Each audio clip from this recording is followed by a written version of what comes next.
चलिए लगाई हेडिंग, फिर हेडिंग लगाएंगे बैंड आरेख।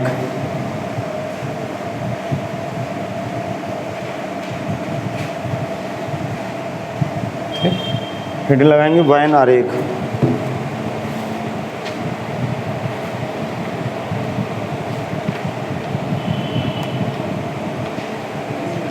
Venn diagram.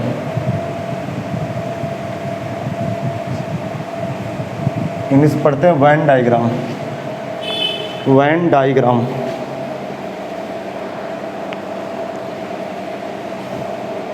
बोलो, सुनो, ये वेन डायग्राम है क्या, जरा ध्यान से सुनिएगा।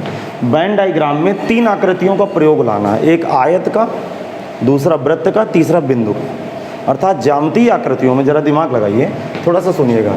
जैसे एक समष्टि समुच्चय U है, समष्टि समुच्चय को इंग्लिश में क्या पढ़ते हैं? समष्टि समुच्चय यूनिवर्सल, कल बताए थे ना हेडिंग, ठीक है। समष्टि समुच्चय एक U है जो कि है ABC, जरा दिमाग लगाना, और ये डॉट डॉट XYZ पर तो पूरा अल्फाबेट है, समझ गए। अर्थात अंग्रेजी वर्णमाला का समुच्चय समष्टि समुच्चय हो गया, जिसमें मैं 2 सेट बनाऊंगा। एक सेट बनाऊंगा A, इसे बनाऊंगा ABCD, सुनना, और एक सेट बनाऊंगा BCDEF, ठीक। इतना तो समझ में आ गया। अब जरा सुनिए, जब इसका मैं बैंड डायग्राम बनाऊंगा तो कैसे बनाऊंगा, दिमाग लगाना, सुनना ध्यान से, ठीक। एक आयत बनाएंगे, आयत का मतलब होता है समष्टि समुच्चय, आयत का मतलब U का मतलब यूनिवर्सल सेट, समझ में आ गया, ठीक। बेटा आप दोनों लोग समझ गए ना कहानी, हाँ। मतलब ये थोड़ा सा आपके लेक्चर छूटे हैं, 3-4 छूटे हैं, इसलिए थोड़ा सा अजीब लगेगा, तो घर में पढ़ के आना, ताकि कल से आप बिल्कुल, आपका बिल्कुल एकदम से चेहरा बढ़िया रहे। अब जरा दिमाग लगे, ये पूरा U हो गया।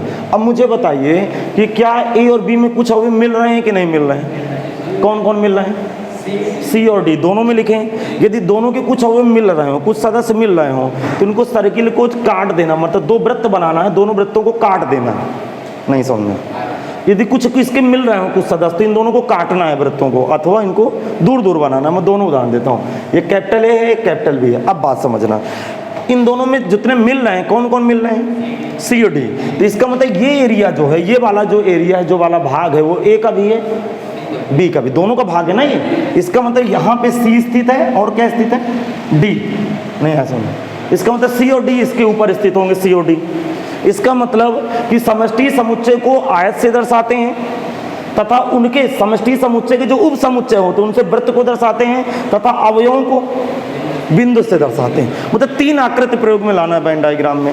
U का मतलब यूनिवर्सल सेट का मतलब आयत, आयत के अंदर जितने समुच्चय होंगे उनका मतलब वृत्त, और अवयवों को बिंदु से दर्शाएंगे। बताइए A में कौन कौन है?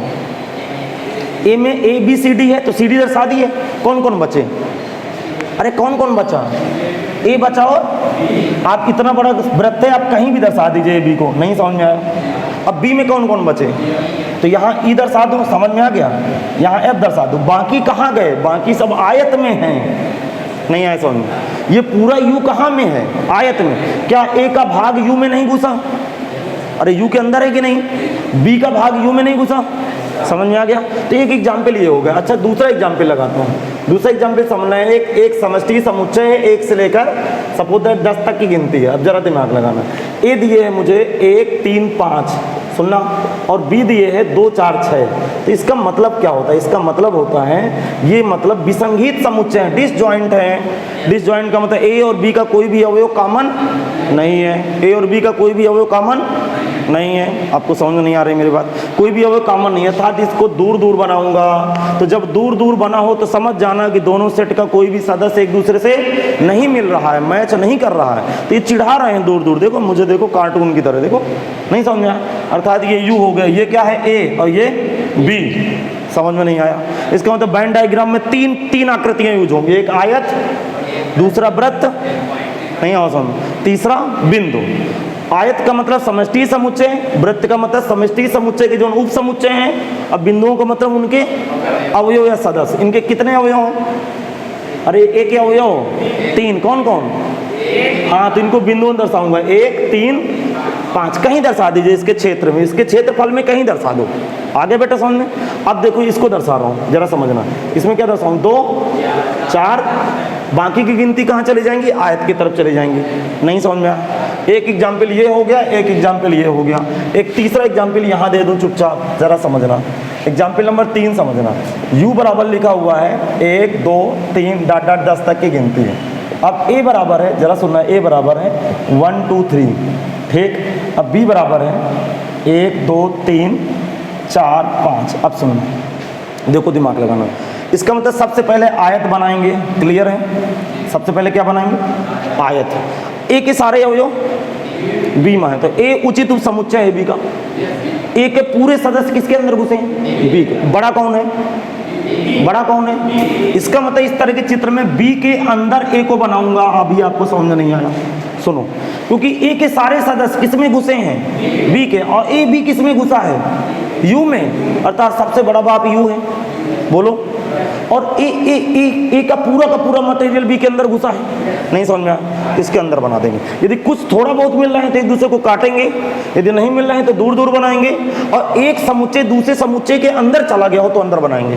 लेकिन बड़ा कौन है? बी की ए। देखो बी वृत्त ज्यादा बड़ा है, लेकिन ए के सारे अवयव बी में उपस्थित है, इसलिए इसके अंदर। अब भी नहीं समझ में आया? अब बताओ ए में कौन कौन है? 1 2 3। तो 1 2 3 कहाँ दर्शाऊंगा? ए में। यदि ए में दर्शा दिया 1 2 3, सुनना, 1 2 3, तो क्या 1 2 3 ए में दर्शाए तो क्या बी में नहीं है वो? अरे 1 2 3 ए में है तो बी में नहीं है क्या? बी में तो वही है, क्योंकि ए तो बी के अंदर बना हुआ है। बाकी बी में क्या क्या बचे? 4 5 इसके बाहर दर्शा दो। अब भी नहीं समझा? अब बाकी इसके आज के अंदर चले जाएंगे। इसका मतलब ज्यामितीय आकृतियों में वेन डायग्राम है क्या? वेन डायग्राम इस तरह का बकवास है। ज्यामितीय आकृतियों में वेन आरेख को प्रदर्शित करने की, ज्यामितीय आकृतियों में मतलब ज्योमेट्री में, ज्योमेट्री होते हैं सब। ज्योमेट्री में 3 आकृतियां हैं, कौन कौन से? आयत, दूसरा वृत्त, तीसरा बिंदु। बात समझ गया? 3 आकृतियां हो। तो ज्यामितीय आकृतियों में समुच्चय को निरूपित करने की क्रिया को क्या कहते हैं? वेन आरेख कहते हैं। चलो लिखना शुरू करो। ज्यामितीय आकृतियों में, ज्यामितीय आकृतियों में, ज्यामितीय आकृतियों में, ज्यामितीय आकृतियों में, ज्यामितीय आकृतियों में, आकृतियों में समुच्चय को निरूपित करने की क्रिया को, ज्यामितीय आकृतियों में समुच्चय को निरूपित करने की क्रिया को वेन आरेख कहते हैं। निरूपित करने की क्रिया को, निरूपित करने की क्रिया को वेन आरेख कहते हैं। निरूपित करने की क्रिया को वेन आरेख कहते हैं।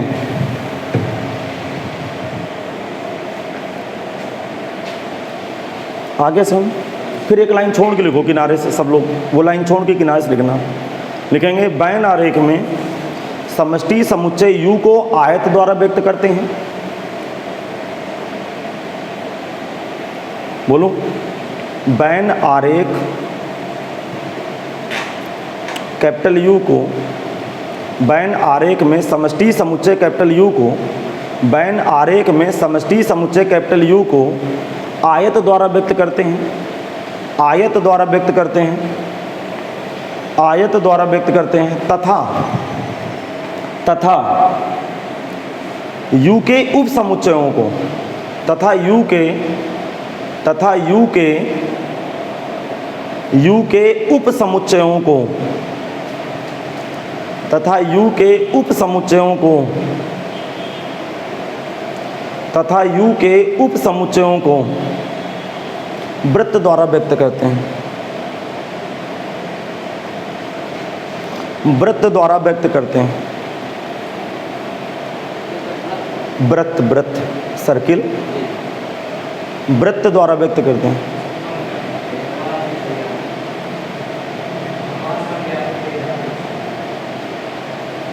क्या लिखे हैं? तथा U के उप समुच्चयों को वृत्त द्वारा व्यक्त करते हैं, तथा उनके अवयवों को, तथा उनके अवयवों को, तथा उनके अवयवों को बिंदुओं द्वारा व्यक्त करते हैं।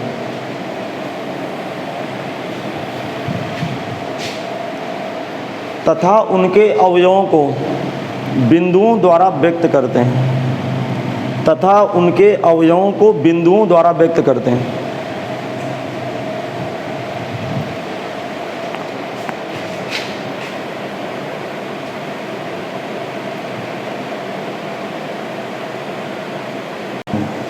सुन, अब नोट लिखना शुरू करें। पहले ये फिगर नहीं बनाएंगे, नोट लिखना शुरू करें। नोट नंबर 1, लेकिन नोट नंबर 1,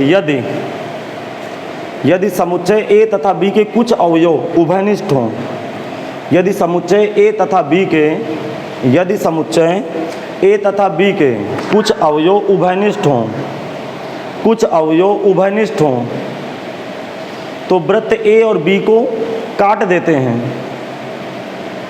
तो वृत्त A और B को काट देते हैं। काटने को तो समझ गए, मतलब कुछ भाग काट के बनाएंगे, जैसे ये वाला फिगर बना।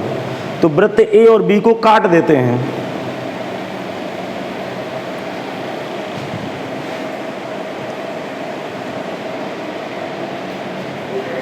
दूसरे नंबर की कहानी सुने। देखो पहले नंबर की कहानी लिखाया, जरा सुने इधर की तरफ। यदि A और B के कुछ अवयव उभयनिष्ठ हैं तो वृत्त A और B को काट देते हैं, मतलब थोड़ा सा भाग उभयनिष्ठ ले लेंगे। ये इसमें क्या है जरा सुने। दूसरे नंबर की कहानी इधर देखें। यदि A के सभी अवयव B में मिल रहे हो तो वृत्त A को वृत्त B के अंदर बनाना।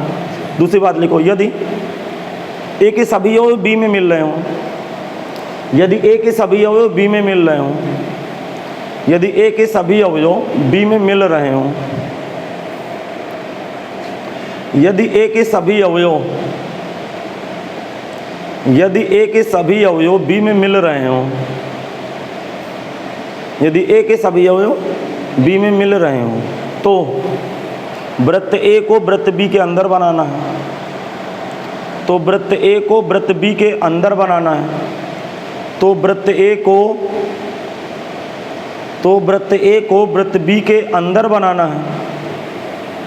क्या बात समझ नहीं आ रही क्या?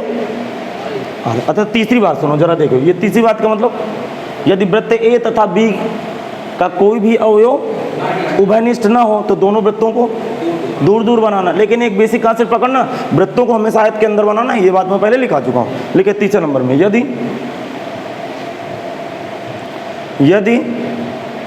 वृत्त यदि A तथा B का कोई भी अवयव उभयनिष्ठ ना हो, यदि वृत्त A तथा B का, यदि वृत्त A तथा B का कोई भी अवयव, यदि वृत्त A तथा B का कोई भी अवयव उभयनिष्ठ ना हो, कोई भी अवयव उभयनिष्ठ ना हो, तो दोनों वृत्तों को दूर दूर बनाना है। दोनों वृत्तों को दूर दूर बनाना है। दोनों वृत्तों को दूर दूर बनाना है। दोनों वृत्तों को दूर दूर बनाना है। अब सुनिए, ये आप एग्जाम्पल नंबर 1 पकड़ो, इधर देखें सब लोग। यू क्या है? समष्टि समुच्चय। कल की थ्योरी पढ़े हो, समष्टि समुच्चय का मतलब क्या? तो वो बड़ा से बड़ा समुच्चय जिसके कई सबसेट बन सके। इसका मतलब कैपिटल A के सारे यू के अंदर घुसे हैं, अरे कैपिटल B में। इसका मतलब यू ऐसा सेट होता है जिसके सबसेट होते हैं, छोटे छोटे भाग होते हैं। इसका मतलब पहले आयत बनेगा, आयत के अंदर ये बनेंगे, और इनको बनाते समय 3 बातों का ध्यान रखना है। यदि कुछ मिल रहे हो तो एक दूसरे को हल्का सा काट दें, यदि पूरा मिल रहा हो तो उसको अंदर बना दें, एकदम नहीं मिल रहा हो दूर दूर बना दें। अब भी नहीं समझ में आया? इसका मतलब फिर अब इनके सदस्यों को कैसे दर्शाना है बिंदुओं के अंदर। तो मैं देखिए हट गया, पूरा बोर्ड दिख रहा होगा।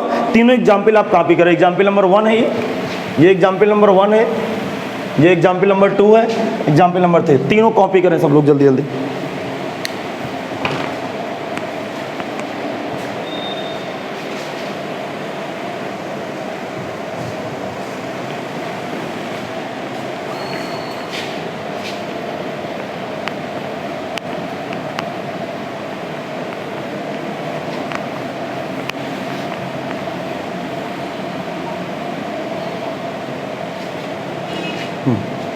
अब सुनिएगा भाई, बताओ।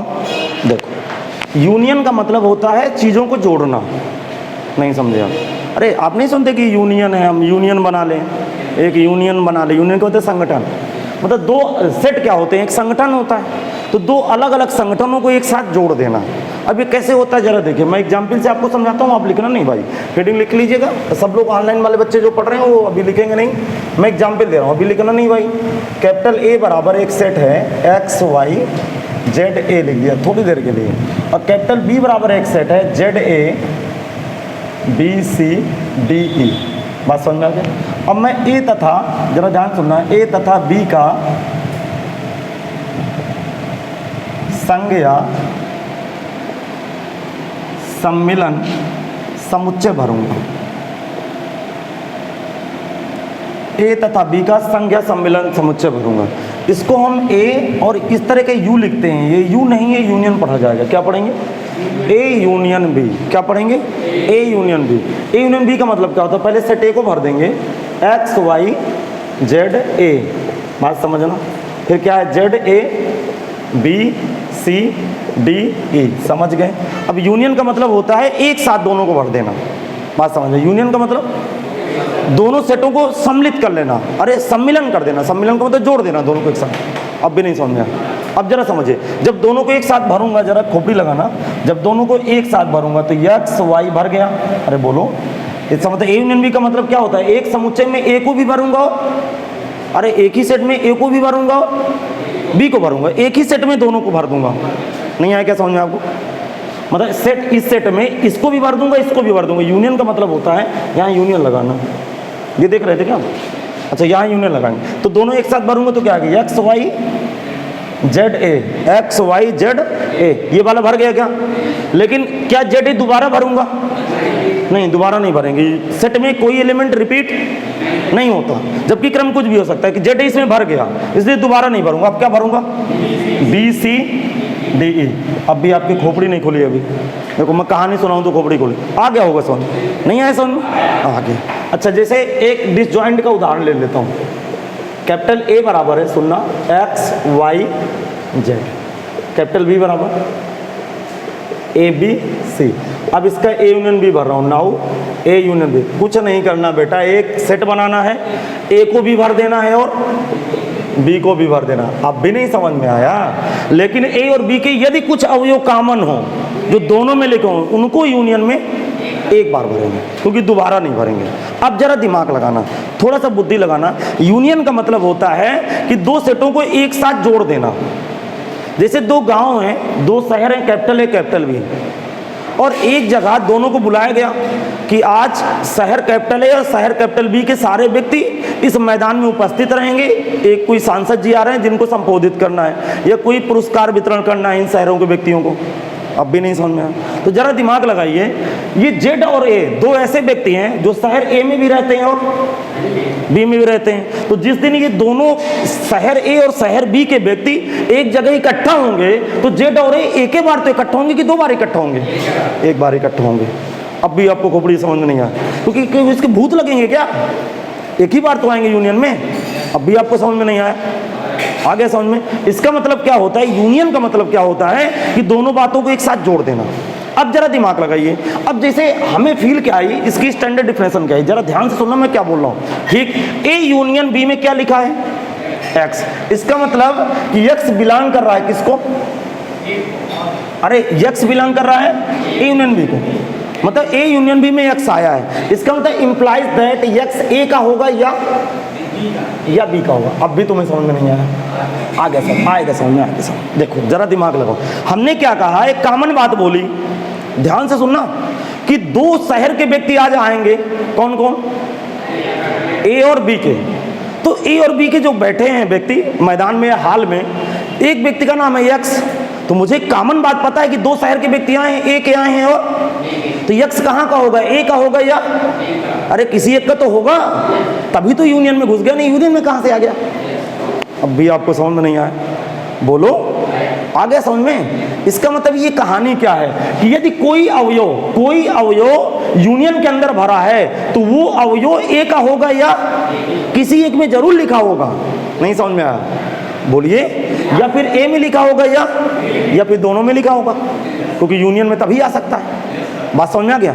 इसका मतलब यदि ए यूनियन बी में एक्स लिखा है तो एक्स ए का है या बी का है। इसका मतलब इसको इस तरह भी लिख सकता हूं, देखो इसको इस तरह भी प्रस्तुत कर सकते हैं कि ए यूनियन बी एक समुच्चय है जिसमें एक्स लिखा है। ए यूनियन बी क्या है? अरे यदि ए और बी समुच्चय है तो यूनियन भी तो एक नया समुच्चय होगा कि नया समुच्चय नहीं होगा? तो ए यूनियन बी में क्या लिखा है? एक्स। ये दो बिंदु को क्या पढ़ते हैं पता है आपको? सच दैट, अर्थात यक्स, यक्स ऐसा है कि यक्स बिलोंग ए या एक्स बिलोंग बी, ये इसकी स्टैंडर्ड डिफिनेशन होती है। बताइए समझ में आए कि फिर से मैं कहानी सुनूं? देखो जरा दिमाग लगाइएगा, खोपड़ी लगाइएगा थोड़ा सा। दो अलग अलग पार्टी हैं, मैं पार्टी से समझा देता हूँ। अरे चुनाव वाली पार्टी, ये बीजेपी हो गई, ये सपा हो गई, थोड़ी देर के लिए खोपड़ी लगाते हैं। और दो ऐसे व्यक्ति हैं, चालाक व्यक्ति हैं, जो चुपचाप बीजेपी से भी जुड़े हैं और सपा से भी जुड़े हैं। अब आपको क्लिक किया कि नहीं? बोलो। अब जरा दिमाग लगाइए, जिन दिन इन दोनों का यूनियन हो गया, अर्थात बीजेपी और सपा एक साथ जुड़ गए, दोनों पार्टी खत्म करके एक पार्टी बना लिए, उस दिन जेड और ए एक ही पार्टी में बैठ गए। जो दोनों में जुड़े थे चुपचाप वो एक जगह बैठ गए कि दोनों में खत्म उनकी कहानी। अब भी नहीं समझ में आगे समझ में? तो जिस दिन ये पार्टी बनाए, जरा दिमाग लगाना, दोनों एक साथ संगठन बना लिए तो सारे सदस्य भर गए कि नहीं? अब मुझे ये नहीं पता ए कहाँ का है, मुझे इतना पता है कि यदि यूनियन में ए आया है तो इस्तेमाल ए में होगा या, हाँ वो तो ऊपर से पता चलेगा देखने से। लेकिन यदि किसी ये हाल में व्यक्ति बैठे हैं ना और दो सेट के व्यक्ति हाल में आके बैठ गए तो ये प्रत्येक व्यक्ति पहले सेट का होगा या दूसरे सेट का। अब भी नहीं समझ में आगे समझ। इसका मतलब कहानी क्या है? यदि दो समुच्चय, इसकी डिफिनेशन बनाते हैं, यदि दो समुच्चय कैपिटल ए व कैपिटल बी हैं तो ए तथा बी के सभी अवयवों का समुच्चय दोनों समुच्चयों का संघ या सम्मिलन समुच्चय कहलाता है, जिसे ए यूनियन बी से भेद कर। सीधा सीधा कॉन्सेप्ट क्या है कि दो सेट दिए, दोनों के यूनियन मांग रहा है, तो ए को भी भर दो और बी को भी भर दो। ए और बी को भरते समय यदि कुछ अवयव कॉमन है तो उनको एक बार भरो, यदि कॉमन नहीं है तो ए को भरेंगे बी को। इस उदाहरण में कॉमन नहीं है, ए को भी भर दिए, बी को भी भर दिए। इसमें भी यही किए, ए को भी भरे, बी को भी भरे, लेकिन इसमें दो एलिमेंट मिल रहे थे तो यूनियन में एक बार भरेंगे। अब भी नहीं समझा? अब लिखेंगे, चलो डिफिनेशन बनाओ। ये सब अभी नहीं लिखना, ये सब बाद में लिखना है। लिखेंगे यदि दो समुच्चय, लिखना शुरू करो। यदि दो समुच्चय कैपिटल ए व कैपिटल बी हों, यदि दो समुच्चय कैपिटल ए व कैपिटल बी हों, यदि दो समुच्चय कैपिटल ए व कैपिटल बी हों तो ए तथा बी के, तो ए तथा बी के, तो ए तथा बी के सभी अवयवों का समुच्चय, तो ए तथा बी के सभी अवयवों का समुच्चय, तो ए तथा बी के सभी अवयवों का समुच्चय, तो ए तथा बी के सभी अवयवों का समुच्चय, दोनों समुच्चयों का, दोनों समुच्चयों का, दोनों समुच्चयों का संघ या सम्मिलन समुच्चय कहलाता है। दोनों समुच्चयों का संघ या सम्मिलन समुच्चय कहलाता है। दोनों समुच्चयों का संघ या, दोनों समुच्चयों का संघ या सम्मिलन समुच्चय कहलाता है, जिसे एक हाईलाइट पेन उठाइए भाई, एक हाईलाइट पेन उठाएंगे, जिसे इस तरह लिखना, देखो बोर्ड की तरफ, जिसे ए यूनियन बी, ये यू नहीं है, क्या पढ़ोगे इसको? यूनियन, यूनियन का मतलब संघ या सम्मिलन, जिसे ए यूनियन बी से व्यक्त करते हैं, व्यक्त करते हैं। हाँ, इस शब्द को आप हाईलाइट पेन से लिखिएगा, थोड़ा सा दिखे ये। अरे लाल पेन लाया करो तो लाल से लिख दिया करो, यदि कोई दिक्कत नहीं। जिसे ए यूनियन बी से व्यक्त करते हैं। क्या क्लियर हुआ यहाँ तक? अब जरा समझाता हूँ। देखो इसके बाद ये इसकी स्टैंडर्ड डिफिनेशन है, क्योंकि फिर देखो लॉजिक पकड़ना, किसी चीज़ को फील लाते हैं यार कि ये तमाशा क्या हो रहा है। इसका मतलब कि दो समुच्चय हैं ए और बी, सुनना, और ए यूनियन बी भी एक समुच्चय होगा। यदि दो अलग अलग समुच्चय हैं ए और बी तो यूनियन भी उनका समुच्चय होगा। तो ए यूनियन बी में क्या लिखा है? एक्स बिलोंग, बिलोंग का मतलब सदस्य है, एक्स सदस्य है किसका? ए यूनियन बी का। इसका मतलब ए यूनियन बी में यदि एक्स आया है तो 100% एक्स ए का होगा, या इसका मतलब दो में से किसी एक में तो एक्स रहा होगा, इसीलिए यूनियन में आ गया। अब भी नहीं समझ में आया? जैसे मैं 11th के दोनों बैचों को एक साथ बुला लूं तो मैं कहूंगा कि भैया दो में से किसी एक बैच में पढ़ते होंगे तभी तो आज आ गए। अब भी नहीं समझ में आ गया? समझ। इसका मतलब जब जब यूनियन लगेगा तब तब बीच में या लगेगा। इसके बाद ये डिफिनेशन लिखना है, कोई हाईलाइट पेन से ये दोनों लाइन लिख के डिब्बे में बंद कर लीजिए। अरे समझ में नहीं आया? ये लिखना है आपको, ये दोनों इसको डिब्बे में बंद कर लो। चलो लिखो।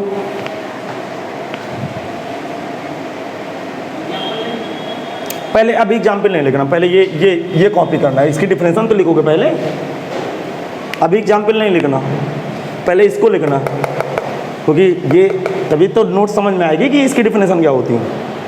अरे समझ नहीं आया क्या आपको?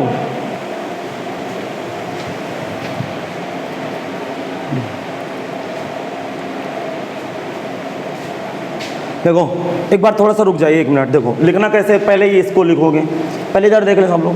पहले आप इसको लिखोगे, इसको लिख के डिब्बे में बंद कर लोगे, फिर दोनों उदाहरण लगाओगे। लिखने का तरीका समझ में आ गया? चलिए लिखना शुरू करो सब लोग।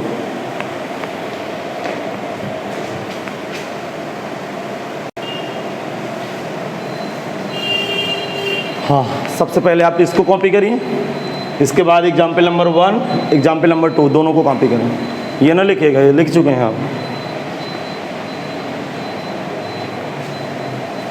बताइए जब कॉपी हो जाए।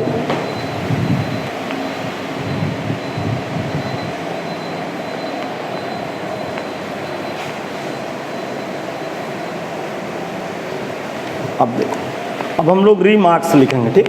ये कॉपी हो गया ना? लिखेंगे रीमार्क्स।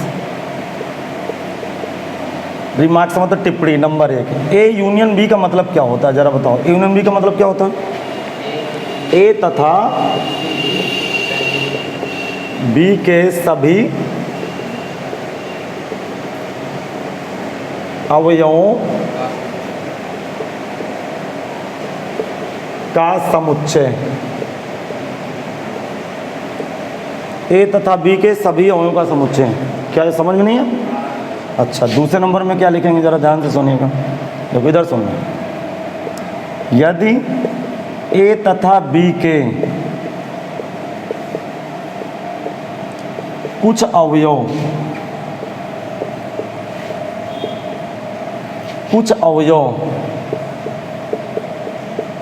उभयनिष्ठ हो तो उन अवयवों को ए यूनियन बी में एक ही बार लिखते हैं। बेटा समझ में नहीं आया? बोलो, आगे से। अब हेडिंग बना ले आगे की।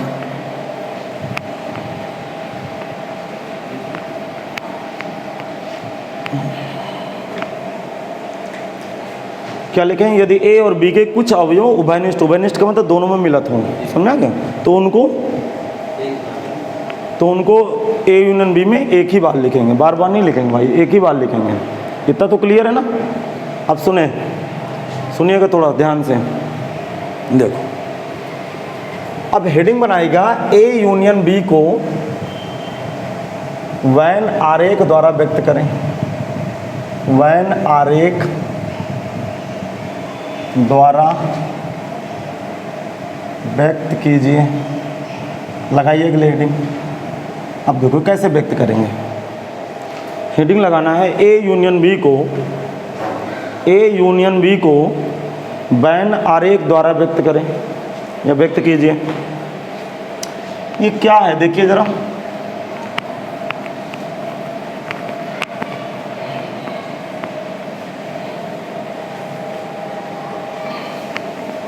सुनना। ए यूनियन बी को वैन आरेख द्वारा व्यक्त करना है भाई। तो ए यूनियन बी को जब वैन आरेख द्वारा व्यक्त करेंगे तो कैसे व्यक्त करेंगे, मैं बता रहा हूँ। ये यू हुआ, ये ए हुआ और ये बी हुआ। ये क्या है? ए है, ये बी। तो ए यूनियन बी का मतलब क्या होता है बताओ मुझे। ए यूनियन बी का मतलब ए और बी को एक साथ भरना। तो ये कॉमन वाले एलिमेंट है जो ए में भी हैं और यूनियन में भरे जाते हैं कि नहीं? बोलो। यहाँ के एलिमेंट केवल ए में है, ए में है किंतु बी में नहीं है। यहाँ के सदस्य बी में है, ए में नहीं है। इसका मतलब ये वाला भी भरा जाएगा और ये वाला भी भरा जाएगा और कॉमन वाला भी भरा जाएगा। अरे यही तो यूनियन की परिभाषा होती है। इसका मतलब जब भी Venn diagram A union B का बनाना हो तो आप क्या करेंगे? ए और बी के संपूर्ण क्षेत्र को रेखांकित कर लेंगे। अरे नहीं समझ में आया? ए और बी को पूरा भर लेंगे, मतलब पूरा ढक देंगे, छायित कर देंगे। नहीं समझ में आया? इसका मतलब ए यूनियन बी बराबर रेखांकित, ये रेखांकित है लिखा हुआ, समझ गए? रेखांकित भाग। अच्छा जरा ये बताइए, इस तरह का चित्र भी तो बन सकता है, शायद दोनों दूर दूर बने हो, तो क्या करेंगे? अब ए यूनियन बी को कैसे दर्शाएंगे? अरे ए यूनियन बी का मतलब क्या होता है? ए को भी भरो, हाँ मतलब ए को भी ढको, बोलो, और बी को भी ढको। अब भी नहीं समझ में आया? इसका मतलब जितना ये रेखांकित है वही ए यूनियन बी है। आ रहा समझ में कि नहीं? मतलब जितना रेखांकित है, मतलब जितना ये ढका है वही ए यूनियन बी है, बाकी नहीं आए समझ में? अब जरा सुने, अभी लिखना नहीं, थोड़ा सा रुक जाइए, सारे बच्चे लिखेंगे नहीं ऑनलाइन ऑफलाइन, जरा ध्यान सुनिएगा मेरी बात को। ये ए है, ये ए है, इसके अंदर बी है, क्या समझ में आ रहा है? तो ए यूनियन बी का मतलब क्या होता है कि ए को भी भरना है और बी को भी भरना है। जब मैं ए को पूरा भरा तो उस दौरान बी भर गया, नहीं ऐसा तो मेरी क्या गलती? नहीं आए समझ? आगे समझो, इसका मतलब कि यदि ए यूनियन बी का मतलब होता है ए को भी भरो, तो जब मैं ए का पूरा भरे, जब ए को पूरा भरे तो बी ऑटोमेटिक भर गया। अब भी नहीं समझ में, तो ये भी रेखांकित भाग हुआ। अब भी समझ में आ रहा है कि नहीं? अरे नहीं आ रहा समझ? इसका मतलब कि अब देखो, मैं 2 लाइन की डिफिनेशन निकाल लूँ फिर फिगर बनाओ गया। तीनों चित्रों में ए यूनियन बी दर्शाया गया है। ए यूनियन बी की फीलिंग क्या होती है? वेन डायग्राम में जब भी ए यूनियन बी बनाना हो तो आपको कुछ नहीं करना है, बस एक बात ध्यान रखनी है, ए को भी भरना है, और चाहे दूर दूर बने हो, चाहे उसके अंदर बने हो, चाहे थोड़ा काट के बने हो, अर्थात ए और बी को पूरा भर देना, छोड़ना नहीं है एक भी। अब भी नहीं समझ में? इसका मतलब ए यूनियन बी को बैनर एक द्वारा प्रदर्शित करने के लिए ए तथा बी के संपूर्ण क्षेत्र को रेखांकित कर देते हैं। पूरे एरिया को, क्षेत्रफल का मतलब जानते हैं? क्षेत्र को, मतलब पूरे उसके एरिया को क्या कर देंगे, जितना उसका क्षेत्र होगा वो पूरा ढक देंगे। आगे सुनो, लिखेंगे, लिखो, हाँ लिखे सब लोग, ऑनलाइन वाले बच्चे भी लिखेंगे। ए यूनियन बी को बैन आरेख द्वारा प्रदर्शित करने के लिए, ए यूनियन बी को बैन आरेख द्वारा प्रदर्शित करने के लिए, ए यूनियन बी को बैन आरेख द्वारा प्रदर्शित करने के लिए, ए यूनियन बी को बैन आरेख द्वारा प्रदर्शित करने के लिए ए तथा बी के संपूर्ण क्षेत्र को, ए तथा बी के संपूर्ण क्षेत्र को रेखांकित कर दिया जाता है। ए तथा बी के संपूर्ण क्षेत्र को रेखांकित कर दिया जाता है। समझ में नहीं आया? आगे सुन। अब इसके बाद ये देखिए, बोर्ड आपको दिख रहा है, तीनों फिगर बनाइए।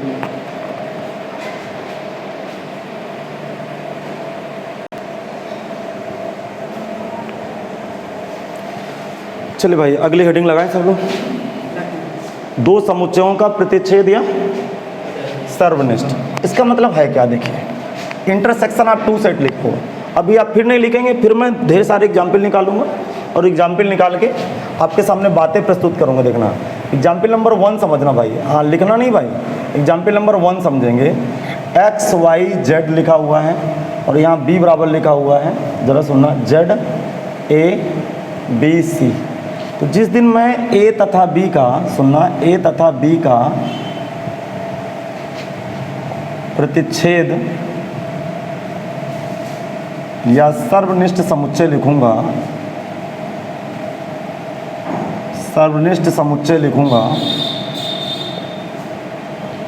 उस दिन मैं इसको ए इंटरसेक्शन बी लिखूंगा। समझ गए? क्या लिखूंगा? A intersection B. ए का मतलब एक्स वाई जेड, इंटरसेक्शन उल्टा यू बनाते हैं, उल्टा यू की तरह। उल्टा यू बना हो तो क्या पढ़ेंगे? इंटरसेक्शन। सीधा यू बना हो तो यूनियन। और थोड़ा एक बड़ा यू बनता है, उसको समष्टि समुच्चय बोलते हैं। समष्टि समुच्चय में यू थोड़ा सा बड़ा बनाएगा इस तरह, और यूनियन में छोटा किस तरह बनाएगा? इंटरसेक्शन में ऐसे बनाएगा। तो इनको पहचान जरा सीख लीजिए। अच्छा, जरा दिमाग लगाइए। ये इसके बाद जेड, जेड के बाद ए बी सी। अब सुनो, इंटरसेक्शन का मतलब होता है जो दोनों में लिखे हों वही आते हैं। यूनियन का मतलब होता है ए को भी भरना है, बी को भी भरना है। इंटरसेक्शन का मतलब जो दोनों में लिखे हों उसी की एंट्री होगी, बाकी की नहीं। तो देखो, दोनों में कौन है? अरे दोनों में कौन है? केवल इसकी जेड की एंट्री होगी, बाकी भाग जाएंगे। नहीं आया समझ में? इंटरसेक्शन का मतलब जो ए में बी लिखा हो, बी में लिखा हो, उभयनिष्ठ भाग, मतलब उभयनिष्ठ हो गई। इसका मतलब इसकी डिफिनेशन क्या मिली? यदि 2 समुच्चय कैपिटल ए व कैपिटल बी हो तो ए तथा बी के उभयनिष्ठ अवयवों का समुच्चय, उभयनिष्ठ अवयवों का समुच्चय, समुच्चय ए तथा बी का प्रतिच्छेद या सर्वनिष्ठ समुच्चय कहलाता है, जिसे ए इंटरसेक्शन बी से व्यक्त करते हैं। नहीं समझ में?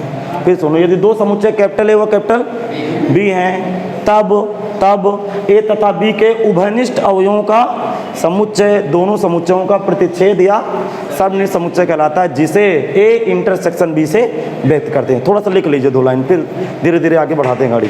लिखेंगे, यदि दो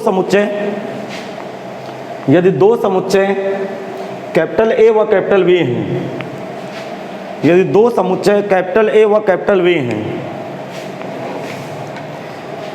यदि दो समुच्चय कैपिटल ए व कैपिटल बी हैं, तब यदि दो समुच्चय कैपिटल ए व कैपिटल बी हैं, तब ए तथा बी के, तब ए तथा बी के, तब ए तथा बी के उभयनिष्ठ अवयवों का समुच्चय, तब ए तथा बी के उभयनिष्ठ अवयवों का समुच्चय, उभयनिष्ठ अवयवों का समुच्चय दोनों समुच्चयों का,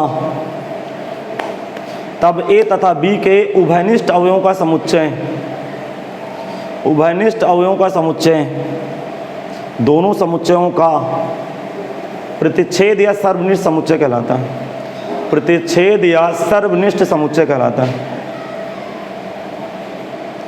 प्रतिच्छेद या सर्वनिष्ठ समुच्चय कहलाता है।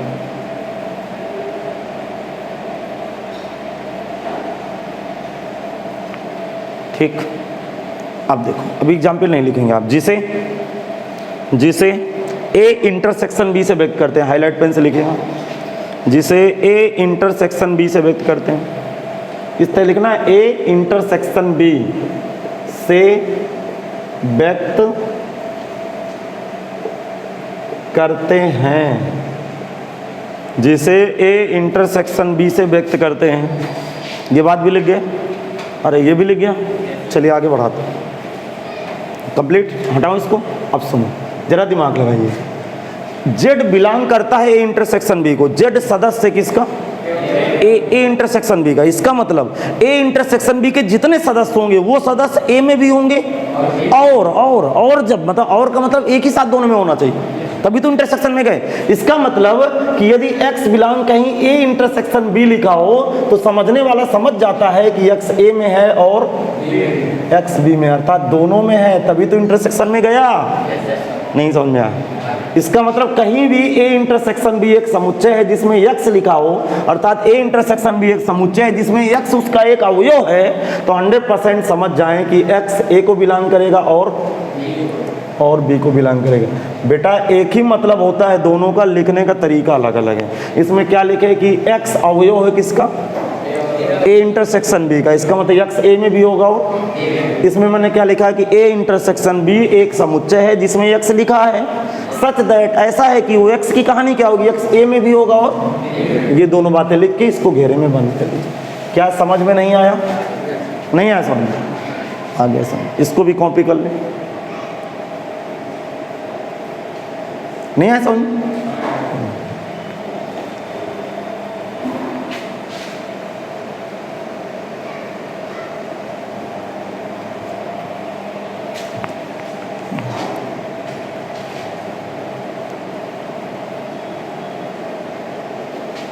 अरे वो नहीं लिखना, पहले ये लिखना है। लिख गया ये?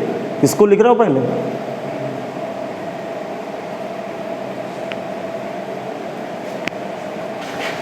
अब इसके बाद ये वाला एग्जाम्पल लगाओ, इसके बाद एग्जाम्पल नंबर 1 लगाओ।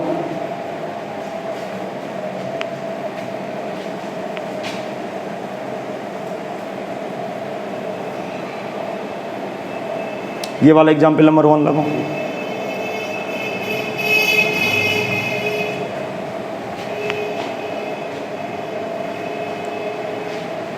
यहाँ पे देखना, मैं एग्जाम्पल नंबर 2 लगा रहा हूँ। यहाँ पे एग्जाम्पल नंबर 2, पहले 1 को कॉपी करें, तेजी के साथ थोड़ा सा स्पीड बनाइए।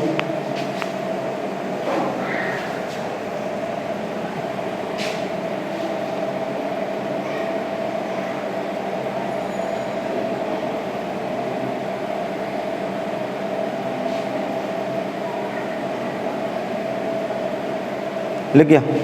अब सुनिए एग्जाम्पल नंबर 2 सुनिए। यदि a बराबर एक्स वाई, सुनना, b बराबर भी एक्स वाई, दिमाग लगाना। इसका मतलब ये दो समान समुच्चय हैं, इक्वल सेट हैं। ए के सारे हो बी में है, बी के सारे हो ए में। तब इसका जब ए इंटरसेक्शन बी ज्ञात करोगे, ए इंटरसेक्शन बी ज्ञात करोगे, तो मतलब x y intersection x y भरोगे। बोलो तो कहाँ इंटरसेक्शन का मतलब जो दोनों में भरे हो, तो दोनों अवयव दोनों में भरे हैं। अरे एक्स भी दोनों में भरा है ना, तो एक्स नहीं आ गया। वाई भी दोनों में भरा तो वाई नहीं आ गया। नहीं आया समझ में? इसका मतलब कि ए इंटरसेक्शन बी, जरा दिमाग लगाना, ए इंटरसेक्शन बी बराबर ए है और बराबर बी है। इसका मतलब एक कॉन्सेप्ट पकड़ में आया कि यदि ए और बी समान समुच्चय हैं तब ए इंटरसेक्शन बी ए और बी के आपस में बराबर चला जाएगा, क्योंकि ए के सारे ओ बी में है, बी के सारे ओ ए में है, तो वही इंटरसेक्शन में चले जाएंगे। नहीं आया समझ में? आ गया। अब एग्जाम्पल नंबर 3 देखें, पहले देख लें बाद में एक साथ लिखेंगे। जैसे ये गया एक्स वाई जेड, ठीक, और बी एक सेट है ए बी सी, जरा सुनना, ध्यान सुनना, ए बी सी, ये बी, जरा दिमाग लगाना थोड़ा सा, ठीक है। तो क्या ए और बी डिसजॉइंट नहीं है, असंयुक्त तो नहीं है? अरे ए के सारे ओ बी से नहीं मिल रहे हैं, बी के सारे ओ, तो जिस दिन मैं इसका ए इंटरसेक्शन बी भरूंगा तो यहाँ पे कौन अवयव भरे जाते हैं, कौन अवयव भरे जाते हैं?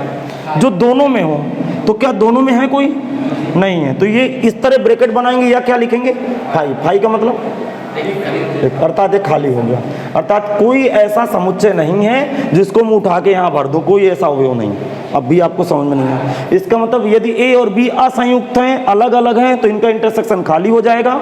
यदि ए और बी समान हैं, बराबर हैं, तो इनका इंटरसेक्शन उसी के बराबर चला जाएगा। अब भी नहीं समझ में आया तो ये कॉपी कर लीजिए। नहीं है समझ में?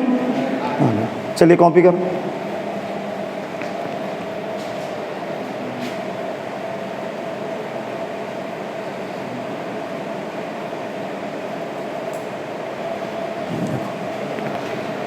हाँ, अब नोट लिखे भाई, जरा दिमाग लगाना, मैं क्या क्या लिखने जा रहा हूँ सब आपके सामने प्रस्तुत कर दूंगा, ध्यान से सुनना। नोट नंबर 1, पहले बताओ ए इंटरसेक्शन बी का मतलब क्या होता है, पहले बताओ।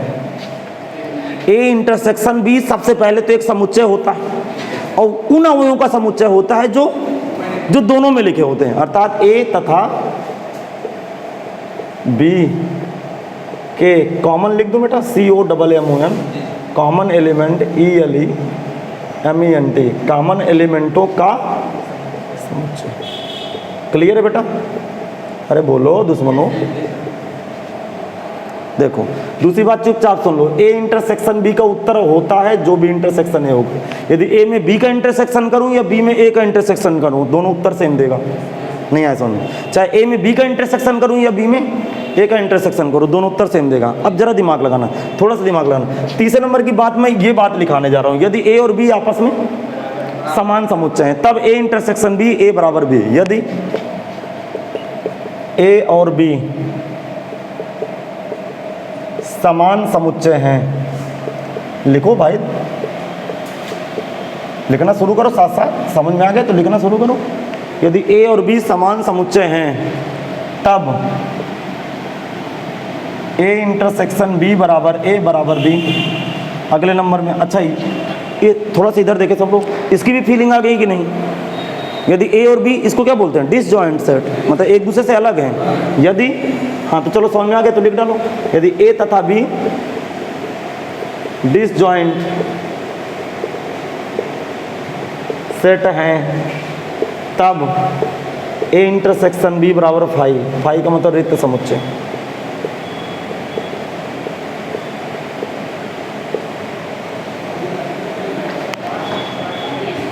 अब इसका बैंड डायग्राम खींचेंगे, फिर आज की क्लास समाप्त होगी भाई।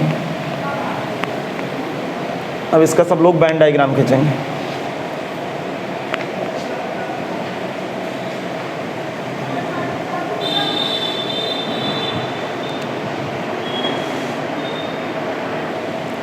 आए समझ में कि नहीं?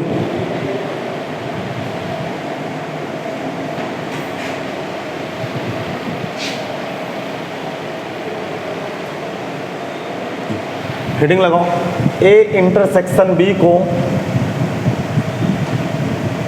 बैंड आरेख द्वारा व्यक्त कीजिए। ए इंटरसेक्शन बी को बैंड आरेख द्वारा व्यक्त कीजिए। लिखना है ए इंटरसेक्शन बी को बैंड आरेख द्वारा व्यक्त कीजिए। हाँ हेडिंग है, अगली हेडिंग है। हेडिंग लगाना है ए इंटरसेक्शन बी को, अगली हेडिंग लगाई सब लोग, ए इंटरसेक्शन बी को बैंड आरेख द्वारा व्यक्त कीजिए। बताऊं भाई? अच्छा सुनिएगा, थोड़ा सीरियस रहिएगा। देखो अभी लिखना नहीं, ए इंटरसेक्शन बी को जैसे मैं बैंड आरेख द्वारा दर्शाया, तो एक बैंड डायग्राम में 3 कहानी होती है, या फिर एक दूसरे को थोड़ा सा काट जाते हैं, या फिर दोनों दूर दूर बनते हैं या फिर एक दूसरे के अंदर बन जाते हैं। तो ये ए है, ये क्या है, ए इंटरसेक्शन बी का मतलब क्या होता है जरा बताओ। वो भाग जो दोनों में हो, और ये वाला जितना ये भाग है, टुकड़ा है, ये ए में भी है, और अर्थात जब जब ए इंटरसेक्शन बी की बात आए तब तब वेन डायग्राम में तुरंत समझ जाना उस भाग को ढकना है जो दोनों में हो। अरे एक ही मतलब है बेटा, नहीं समझ में आया? इसका मतलब वो सेट भरेंगे जो दोनों में हो। यहाँ के जितने सदस्य होंगे वो ए में भी हैं, और अर्थात मतलब ए इंटरसेक्शन बी बराबर रेखांकित भाग। लिखो, बोल रहा हूँ ए इंटरसेक्शन बी को हेडिंग के नीचे लिखें पहले। अब ये चित्र बनाना पहले, जो मैं बकवास बोल रहा हूँ बकवास लिखें। ए इंटरसेक्शन बी को बैनर एक द्वारा प्रदर्शित करने के लिए ए इंटरसेक्शन बी को बैन आरेख द्वारा ए इंटरसेक्शन बी को बैन आरेख द्वारा ए इंटरसेक्शन बी को बैन आरेख द्वारा व्यक्त करने के लिए ए तथा बी के उभयनिष्ठ क्षेत्र को ए तथा बी